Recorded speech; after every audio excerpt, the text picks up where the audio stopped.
এখন আমরা ফ্রিজের নর্মাল চেম্বার কোথায় লিক আছে সেটা বের করার চেষ্টা করতেছি। এটা সাথেই থাকুন।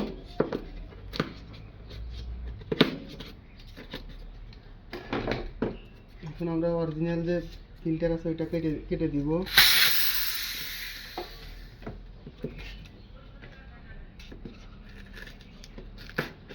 আর একটা সুন্দরভাবে বের করে নিয়ে আসবো যাতে চ্যাপটা না হয়।